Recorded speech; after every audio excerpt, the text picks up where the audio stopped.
Hi YouTube, welcome back to the second video of me delving into the 3rd British Infantry Division. Now this second brigade, I'm basically going by the order that they're in on the order of battle. And the next brigade after the 5th British Brigade is the 2nd KGL Brigade. Now this might be a little bit close to home because I literally just did, or at least I had these guys in shot in my last update video when I completed my first KGL. So this is, you know, hopefully it'll be slightly different content. I'll give you, some good close looks at them, and I won't waffle too much. It'll be quite a quick video this time. So this again is the chap that I chose to be the battalion commander for this guy. Colonel Baron Optida is the name, and won't spend too long on him. But again, quite a nice figure from the brigade. The Colonel's pack, Peninsula Colonel's pack from Warlord, and strangely enough, me mentioning command figures with gloves off, this particular chap here does also have his gloves off, so he's one of the few officers that actually has flash hands.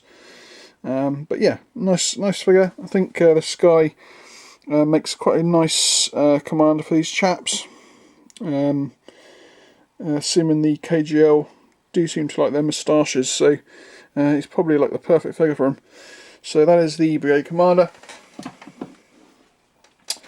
Let's see who's in line next. We'll start with the first. Now obviously again, you have seen the first in my last video, so I won't dwell on these guys for too long.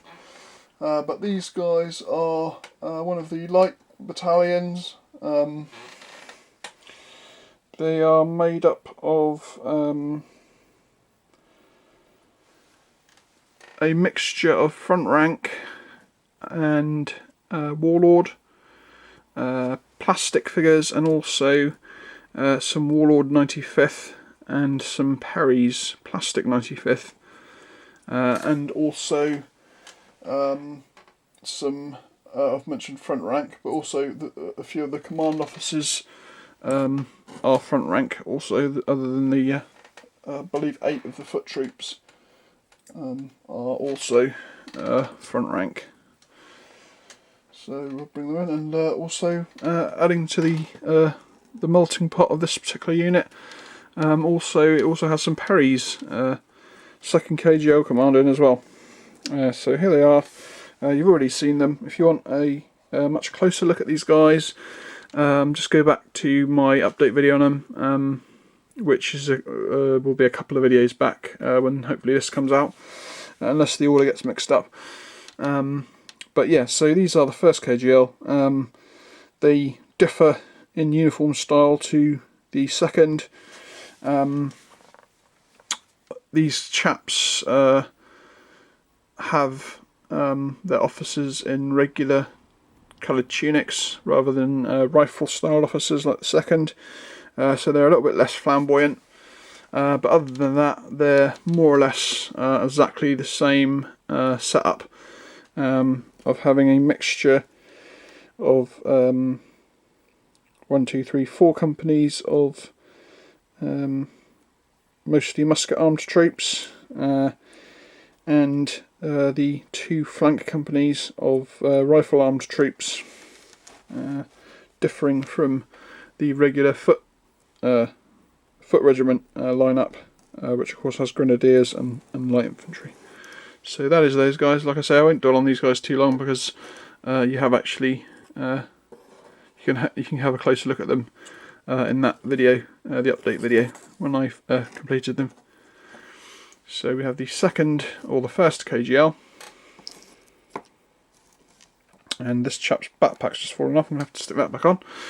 I think I actually forgot to mention that I did actually stick all of the Warlord 95th guys that I used for the rifle companies didn't have backpacks on. So I used, this is the one that's just fallen off actually, I used some spare Victrix backpacks to stick onto their backs, and the trouble is that there's just not much of a material for them to get a good grip on their backs. So if you're not careful, the backpacks keep falling off. So I'm going to have to try and come up with some sort of scheme of getting those backpacks on a little bit more securely. So next up, we shall go for, I suppose the second would be next in order. So we'll bring those chaps in. Again, if you want a super duper close look at these guys, you can go back to the video that I did on them. But if you want a little bit of a closer look at them, here I'll kind of semi-repeat the process, but not quite in so much detail. Now these chaps are, again, like I said with the first, they're made up of exactly the same style of the four companies of regular musket armed troops, but in green rifle jackets. Obviously you can't get regular foot troops in rifle jackets, so you have to use the next best thing that's available, and that is regular musket armed troops. And of course these chaps would also normally have the adorning ribbons on their shakos, and I've kind of avoided that because a lot of them have got helmet covers on, so I did actually give them their plumes. Oh, almost dropped stand then. So you can see that I have actually taken a little bit of effort to even though they haven't got their uncovered shakos on, they do still have some resemblance of a green puff on top. And then of course there's the sergeant, who is from the 2nd KGL command pack from Perry's. It's a really good pack actually. I do, if you're planning on doing the first or the second, I do recommend getting these guys because they do come with 2 sergeants and 2 buglers, so you can take those 2 figures out and use them for your first, and source 2 normal British officers to use as your officers for your first, and of course you can utilise the spare sergeant and bugler for your first, saving you having to buy a perhaps like a 95th, because originally I was going to get a 95th command pack to use for the first, but then I found out that their officers don't wear the normal tunics and not rifle tunics, so in the end I decided to avoid that. And I suppose you could say that, yeah, you would get the I believe you still get 2 sergeants and 2 buglers in the 95th command pack too. But like I say, if you just get the second, then it's not the end of the world that 2 of the figures have got this sort of ribbon on their shakos, and you can save money. So yes, the main difference between these and the first, like I said, is the style of the officers. And if we look at the command group here, you can see that these officers are quintessential rifle styled officers, resembling closer to hussars than foot infantry. But yeah, very cool command figures from Perry's there. And also, I believe the majority of in fact actually all of the musket armed troops are also just regular Perry's KGL troops also. So there we have the bugler, these chaps from the 2nd KGL pack, and you can see his bugle there, and he's got armed with a rifle. And then we have one normal trooper in the background, because obviously they don't have colours, these guys, so although theoretically you can give them colours I suppose, but I believe they didn't carry them actually in the battle. So I suppose if you really wanted to give them some colours, perhaps you could swap the officer onto the sergeant stand, perhaps, or maybe I guess you just move the bugler to the opposite side where I normally put my drummers. That would work. Because basically I found out that the KGL flags are basically identical. So it doesn't really matter what KGL regiment you're doing. All of the flags, or at least according to the KGL or GMB rather, flag pack, that they all use the same flags. And I believe the only real difference is the writing that's on the actual colour, which just has the regimental name on it. And I believe the GMB ones are actually sort of randomised, so they don't even have like the correct regiment names on. Whether they're all like randomised and they're actually all out there somewhere, I'm unsure. But I did actually get two on my. I'll go into those when we get to them. But yeah, so that's the second, and the second light, second KGL, or their second light battalion, and of course these guys rifle units are made up out of the second KGL skirmishing pack with rifles, which you can get from Perry's as well. A really nice pack actually. So I do recommend the second KGL skirmishing rifles and the second KGL command pack from Perry's. I do also believe you can actually get a second KGL skirmishing with muskets. So if you do want to go the route of making a smaller battalion and make them all skirmishers, I guess you could get multiple packets of those guys, and have like skirmishing riflemen, skirmishing musket guys as well. Okay, so that's the light units out of the way. Let's see what's next. Oh, commanding officers. Did forget to do that. So for the first KGL, we have Lieutenant Colonel Bush. Lieutenant Colonel Bush. And for the second, we have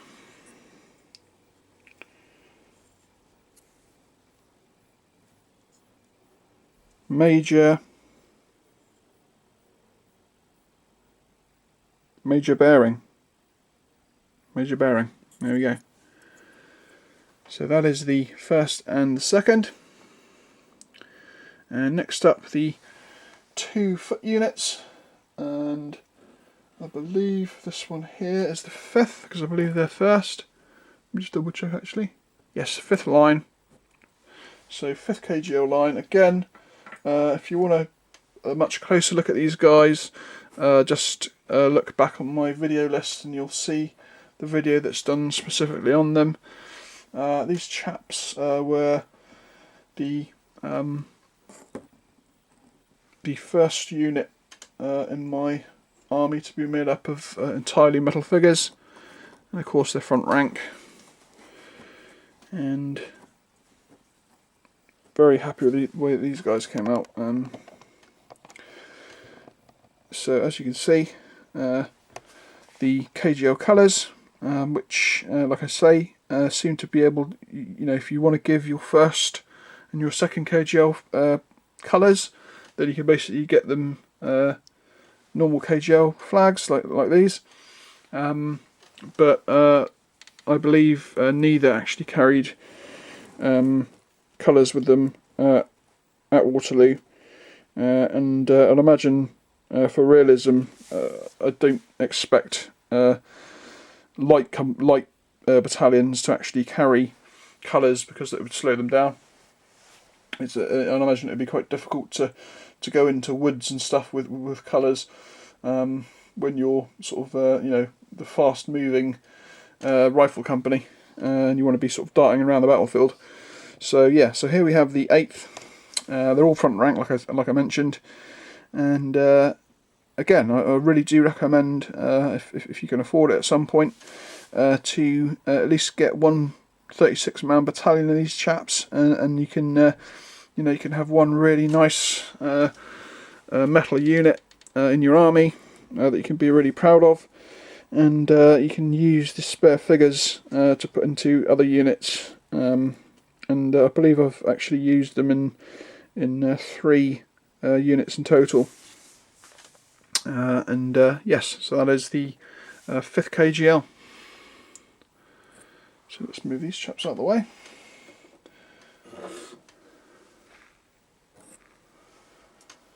And to finish this brigade off, the unit that I again have recently finished,